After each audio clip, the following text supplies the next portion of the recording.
ಮಂಗಳೂರು ವಿವಿ ಕಾಲೇಜಿನಲ್ಲಿ ಶುರುವಾಗಿರುವ ಹಿಜಾಬ್ ವಿವಾದ ಸದ್ಯ ಬಗೆಹರಿಯುವಂತೆ ಕಾಣುತ್ತಿಲ್ಲ.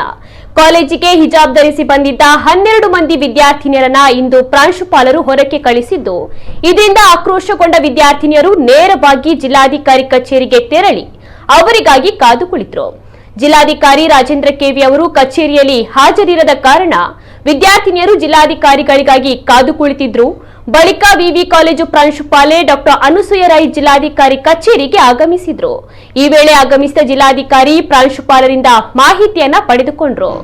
ಸಭೆ ಬಳಿಕ ಪ್ರತಿಕ್ರಿಯೆ ನೀಡಿದ ಜಿಲ್ಲಾಧಿಕಾರಿ, ಸಿಂಡಿಕೇಟ್ ನಿರ್ಧಾರದಂತೆ ವಿದ್ಯಾರ್ಥಿಗಳು ನಡೆದುಕೊಳ್ಳಬೇಕು, ಕೋರ್ಟ್ ನಿಯಮವನ್ನ ಪಾಲನೆ ಮಾಡಬೇಕು ಅಂತ ಮನವರಿಕೆ ಮಾಡಲಾಗಿದೆ.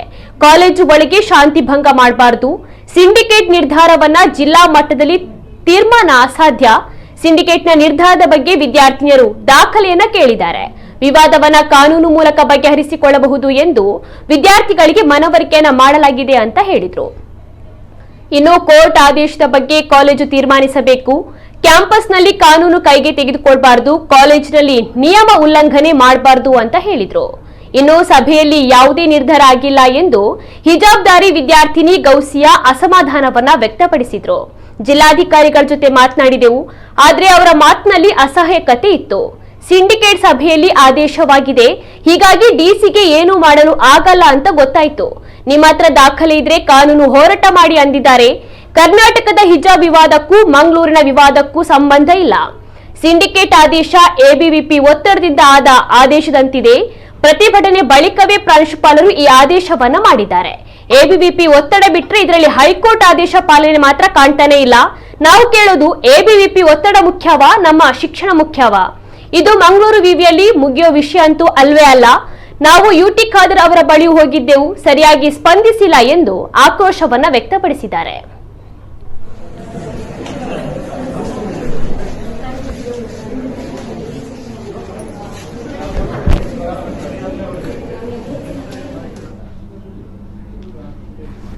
ಇನ್ಸ್ಟಿಟ್ಯೂಷನ್ಸ್ಗಳು ಎಲ್ಲರೂ ಕೂಡ ಆಯಾ ಒಂದೊಂದು ಡಿಸಿಷನ್ ಮೇಕಿಂಗ್ ಬಾಡೀಸ್ಗಳು ಅಂತ ಹೇಳಿರ್ತಾರೆ. ಅನ್ವಯ ಆಗೋದು ಮತ್ತು ಅನ್ವಯ ಆಗದೇ ಇರೋದ್ರ ಬಗ್ಗೆ ಆಯಾ ಕಾಂಪಿಟೆಂಟ್ ಅಥಾರಿಟೀಸ್ಗಳು ನಿರ್ಣಯ ಮಾಡುತ್ತೆ. ಇದರ ಸಂಬಂಧವಾಗಿ ಜಿಲ್ಲಾ ಇದರೊಳಗಡೆ ನಾವು ಇಂಟರ್ಪ್ರಿಟೇಷನ್ಗೆ ಮಾಡೋದಕ್ಕೆ ಜಿಲ್ಲಾ ಮಟ್ಟದಲ್ಲಿ ಆಗಲ್ಲ. ಅದೇ ಪಾಯಿಂಟನ್ನು ಹೇಳಿದ್ದೀವಿ. ಅವ್ರು ಯಾರಾದರೂ ಹೈಕೋರ್ಟ್ ಆರ್ಡರ್ನ ತಪ್ಪಾಗಿ ಇಂಟರ್ಪ್ರಿಟೇಷನ್ ಮಾಡಿದ್ದಾರೆ ಅಂದರೆ ಅದಕ್ಕೆ ಅದರದೇ ಆದಂಥ ಲೀಗಲ್ ವೇಸ್ಗಳಿದೆ ಅನ್ನೋದನ್ನು ನಾವು ಅವರಿಗೆ ಸ್ಪಷ್ಟಪಡಿಸಿದ್ದೀವಿ. ಈಗ ನಾಳೆ ಕಾಲೇಜು ಕ್ಲಾಸಿಗೆ ಹೋಗ್ತೀನಿ ಅಂತ ನಾನು ಅವರಿಗೆ ಸ್ಪಷ್ಟವಾಗಿ ಹೇಳಿರೋದಿಷ್ಟೇ, ಯಾವುದೇ ನಿರ್ಧಾರಗಳನ್ನು ಸಿಂಡಿಕೇಟ್ ನಿರ್ಧಾರ ಆಗಿರ್ಬೋದು, ಮ್ಯಾಂಗ್ಳೂರು ಯೂನಿವರ್ಸಿಟಿಯ ನಿರ್ಧಾರಗಳನ್ನು ನಾವು ಪಾಲನೆ ಮಾಡಬೇಕಾಗಿರುವಂಥದ್ದು ಆಯಾ ಕಾಲೇಜ್ನ ಇನ್ಸ್ಟಿಟ್ಯೂಷನ್ಸ್ಗಳ ಒಂದು ಇದರೊಳಗಡೆ ಆಗಿರುತ್ತೆ. ಹಾಗಾಗಿ ಆ ವಿಷಯದಲ್ಲಿ ನಾವು ಕಾಂಪಿಟೆಂಟ್ ಅಥಾರಿಟೀಸ್ಗಳಿಂದ ನಾವು ಹೋಗೋದ್ರ ಹೊರತಾಗಿ ಅಲ್ಲಿ ಲೋಕಲಿಗೆ ಹೋಗಿ ಯಾವುದೇ ವಿದ್ಯಾರ್ಥಿಗಳು ಕೂಡ ಕಾನೂನನ್ನು ಕೈಗೆ ತಗೊಳ್ಳೋದಾಗಿರ್ಬೋದು, ನಿಯಮವನ್ನು ಉಲ್ಲಂಘನೆ ಮಾಡಬಾರ್ದು ಅನ್ನೋಂಥ ಮಾತನ್ನು ಸ್ಪಷ್ಟವಾಗಿ ವಿದ್ಯಾರ್ಥಿನಿಯವರಿಗೆ ಮನವರಿಕೆ ಮಾಡಿಕೊಂಡು ಅದ್ರ ಬಗ್ಗೆ ನಾನು ಹೇಳೋದಕ್ಕಾಗಲ್ಲ. Thank you. ಅಂತೆ ಏನು ನಿರ್ಣಯದಿಂದ ತೊಂದರೆಗೊಳಗಡೆ ಆಗಿರುವಂಥ ಕೆಲವೊಬ್ಬರು ವಿದ್ಯಾರ್ಥಿನಿಯರು ಇವತ್ತು ನನ್ನ ಹತ್ರ ಬಂದು ಅದನ್ನು ಕೆಲವೊಂದು ಅವರ ಇಶ್ಯೂಸ್ಗಳನ್ನು ಅವರು ಕಮ್ಯುನಿಕೇಟ್ ಮಾಡಿದ್ದಾರೆ. ಈಗ ಅವರಿಗೆ ನಾನು ಮನವರಿಕೆ ಮಾಡಿರೋದು ವಿಷಯ ಅಷ್ಟೇ, ಸಿಂಡಿಕೇಟ್ ಡಿಸಿಷನ್ಸ್ಗಳನ್ನು ಜಿಲ್ಲಾ ಮಟ್ಟದೊಳಗಡೆ ನಾವು ಇದು ಮಾಡೋದಕ್ಕಾಗಲ್ಲ. ಏನು ಸಿಂಡಿಕೇಟ್ ನಿರ್ಧಾರದಂತೆ ಏನು ಕಾನೂನು ಪಾಲನೆ ಮಾಡಬೇಕಾಗಿರುತ್ತೆ ಮತ್ತು ನಿಯಮಗಳ ಪಾಲನೆ ಮಾಡಬೇಕಾಗಿರುತ್ತೆ ಅದನ್ನು ಮಾಡಬೇಕಾಗಿರುತ್ತೆ ಅನ್ನುವಂಥ ಒಂದು ಮಾತನ್ನು ನಾನು ಅವರಿಗೆ ಕಮ್ಯುನಿಕೇಟ್ ಮಾಡಿದ್ವಿ. ಮತ್ತು ಈ ಥರ ನಿರ್ಧಾರಗಳನ್ನು ಏನು ಅವರು ಲೀಗಲ್ ಆಸ್ಪೆಕ್ಟ್ಸ್ಗಳಲ್ಲಿ ಅದನ್ನು ನೋಡಬೇಕಾಗಿರುತ್ತೆ, ಆ ರೀತಿ ನೋಡಬೇಕಾಗಿರುತ್ತೆ ಹೊರತು ಕಾಲೇಜಿನ ಆವರಣದೊಳಗಡೆ ಶಾಂತಿ ಭಂಗ ಆಗದೇ ಇರೋ ಹಾಗೆ ನೋಡ್ಕೋಬೇಕು ಅನ್ನೋವಂಥದ್ದನ್ನು ಅವರಿಗೆ ಮನವರಿಕೆ ಮಾಡಿದ್ವಿ. ಅವರಿಗೂ ಕೂಡ ಕೆಲವೊಂದು ವಿಷಯಗಳನ್ನು ಕೌನ್ಸಿಲಿಂಗ್ ಟೈಪ್ ಒಳಗಡೆ ಮತ್ತು ಅವರಿಂದನೂ ಕೂಡ ಕೆಲವೊಂದು ಇಶ್ಯೂಸ್ಗಳನ್ನು ನಾವು ತಿಳ್ಕೊಳ್ಳೋದ್ರ ಮುಖಾಂತರ ಅವರು ಕೆಲವೊಂದು ವಿಷಯಗಳನ್ನು ಅವ್ರಿಗೆ ಕಮ್ಯುನಿಕೇಟ್ ಮಾಡಿದಾಗ ಅವರಿಗೂ ಕೂಡ ಅರ್ಥ ಆಗಿದೆ. ಕಾಂಪಿಟೆಂಟ್ ಅಥಾರಿಟೀಸ್ ಅಂತ ಸಿಂಡಿಕೇಟ್ ನಿರ್ಧಾರಗಳನ್ನು ಜಿಲ್ಲಾ ಮಟ್ಟದೊಳಗಡೆ ಚಾಲೆಂಜಸ್ ಮಾಡೋಕ್ಕಾಗಲ್ಲ ಅನ್ನೋಂಥ ವಿಷಯ.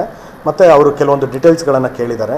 ಏನು ಸಿಂಡಿಕೇಟಲ್ಲಿ ನಿರ್ಣಯ ಆಗಿದ್ದಕ್ಕೆ ಏನೇನು ಅಧಿಕೃತವಾದಂಥ ದಾಖಲೆಗಳು ನಮಗೆ ಸಿಕ್ಕಿಲ್ಲ, ಆದೇಶಗಳು ಬರದೇ ಬರೀ ವಾಟ್ಸಪ್ ಮೆಸೇಜಸ್ಲಿ ಕಮ್ಯುನಿಕೇಟ್ ಆಗಿದೆ ಅನ್ನುವಂಥ ಕೆಲವೊಂದು ಅಪ್ರೆನ್ಷನ್ಸ್ಗಳನ್ನು ಹೇಳಿದ್ದಾರೆ. ಅದನ್ನು ನಾನು ಅವರಿಗೆ ಕಮ್ಯುನಿಕೇಟ್ ಮಾಡಿ ನಮಗೆ ಕೊಡ್ತೀವಿ ಅನ್ನುವಂಥ ಮಾತನ್ನು ಹೇಳಿದ್ದೀನಿ. ಮೀನ್ವೈಲ್ ಅವರ ಪಾಯಿಂಟ್ಸ್ಗಳಿಷ್ಟೇ ಮತ್ತು ಅವರಿಗೆ ನಾನು ಕಮ್ಯುನಿಕೇಟ್ ಮಾಡಿರೋದಿಷ್ಟೇ, ಒಂದು ನಿರ್ಧಾರಗಳನ್ನು ಒಂದು ಸಿಂಡಿಕೇಟು ಮತ್ತು ಕಾಂಪಿಟೆಂಟ್ ಅಥಾರಿಟೀಸ್ಗಳು ಮಾಡಿದಾಗ ಅದರ ಪಾಲನೆ ಅದು ಆಗಬೇಕಾಗಿರುತ್ತೆ ಅನ್ನುವಂಥ ಮಾತುಗಳನ್ನು ನಾನು ಸ್ಪಷ್ಟವಾಗಿ DCA ಬಳಿ ನಾವು ಹೋದ್ವಿ, ಅಲ್ಲಿ ಮಾತಾಡಿದ್ವಿ.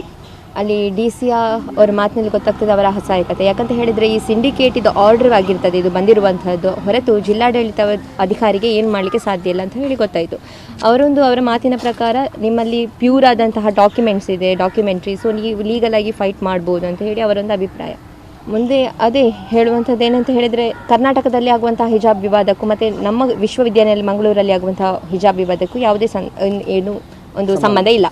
ಮತ್ತು ನಮ್ಮ ಒಂದು ಕ್ಯಾಂಪಸಲ್ಲಿ ಸಿಂಡಿಕೇಟಲ್ಲಿ ಏನು ಆರ್ಡರ್ ಆಗಿದೆಯಾ ಅದಾಗಿರ್ತದೆ ABVP ಒಂದು ಪ್ರೆಷರಿಂದ ಆಗಿರ್ತದೆ ಆ ಆರ್ಡರ್ ಬಂದಿರುವಂಥದ್ದು. ಯಾವ ರೀತಿ ಅಂತ ಹೇಳಿದರೆ ಈ ಮೊದಲು ಕೊಟ್ಟಂತಹ ಮಾಧ್ಯಮದ ಸ್ಟೇಟ್ಮೆಂಟ್ಗಳನ್ನು ನೀವು ನೋಡ್ಬೋದು. ಅವರು ಪ್ರೊಟೆಸ್ಟ್ ಮಾಡ್ತಿರ್ಬೇಕಾದ್ರೆ ಯಾವ ರೀತಿ ಒಂದು ಸ್ಟೇಟ್ಮೆಂಟ್ ಕೊಟ್ಟಿದ್ದಾರೆ ಏನಂತ ಹೇಳಿದರೆ, ನಾವು 3 ಬಾರಿ ಮನವಿ ಕೊಟ್ಟಾದ ಮೇಲೆ ಆಗಿರ್ತದೆ ಅವರನ್ನು ಮೀಟಿಂಗ್ಗೆ ಕೂತ್ಕೊಳ್ಳಿಸಿ ಆದಮೇಲೆ ನಿರ್ಧಾರ ತೆಗೆದಿರುವಂಥದ್ದು. ಈವನ್ ಪ್ರಾಂಶುಪಾಲರು ಕೂಡ ಅದೇ ಒಂದು ಸ್ಟೇಟ್ಮೆಂಟನ್ನು ನೀಡಿದ್ದಾರೆ.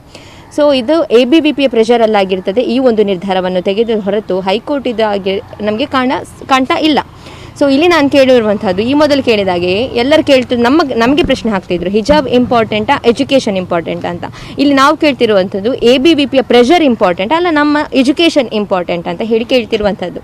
ಇನ್ನು ಮಂಗಳೂರು ವಿಶ್ವವಿದ್ಯಾನಿಲಯದಲ್ಲಿ ಆಗ್ತಿರುವಂತಹ ಪ್ರಾಬ್ಲಮ್ ಏನಿದೆಯಾ ಇದು ಹೈಕೋರ್ಟಲ್ಲಿ ಮುಗಿಯುವಂಥದ್ದು, ಅಲ್ಲಿವರೆಗೆ ಹೋಗಬೇಕಾದ ಅವಶ್ಯಕತೆ ಕೂಡ ಇಲ್ಲ. ಇದು ಮಂಗಳೂರು ವಿಶ್ವವಿದ್ಯಾನಿಲಯದಲ್ಲಿ ಮುಗಿಯುವಂತಹ ಒಂದು ಇಶ್ಯೂ ಆಗಿರ್ತದೆ. ಯಾಕಂತ ಹೇಳಿದರೆ ಈ ಮೊದಲು ಕೂಡ ಹೋದಾಗ ತುಂಬ ಟೈಮ್ ತಗೊಳ್ತದೆ. ಇದು 1 ತಿಂಗಳಾಗ್ಬೋದು, 2 ತಿಂಗಳಾಗ್ಬೋದು, ಎಷ್ಟು ಬೇಕಾದರೆ ಸಮಯ ತಗೊಳ್ಬೋದು.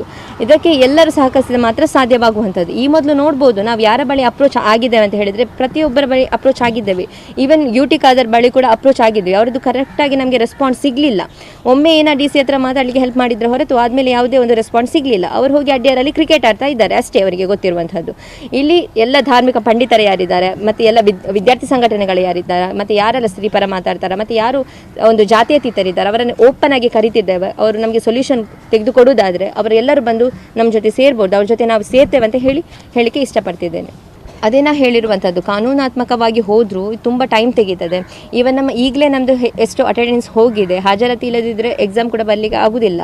ಸೊ ಅದಕ್ಕಾಗಿ ನಾವು ಬೇರೆ ಸೊಲ್ಯೂಷನ್ ಏನಾದರೂ ಸಿಗ್ತದೆ ಅಂತ ಹೇಳಿ ಓಪನ್ ಆಗಿ ಎಲ್ಲ ಸಂಘಟನೆ ಯಾರಿದ್ದಾರೆ, ವಿದ್ಯಾರ್ಥಿ ಸಂಘಟನೆಗಳು ಯಾರೆಲ್ಲ ಇದ್ದಾರೆ ಅವರನ್ನು ನಾವು ಅಪ್ರೋಚ್ ಆಗಿ ಕೇಳ್ತಾ ಇದ್ದೀವಿ. ಕಾಲೇಜಿಗೆ ಹೋಗಬೇಕಂತ ಇದೆ, ಕ್ಲಾಸಿಗೆ ತೆಗೆಯುವುದಿಲ್ಲ ನಮ್ಗೆ ಗೊತ್ತಿದೆ, ನೋಡುವ ಏನಾಗ್ತದೆ.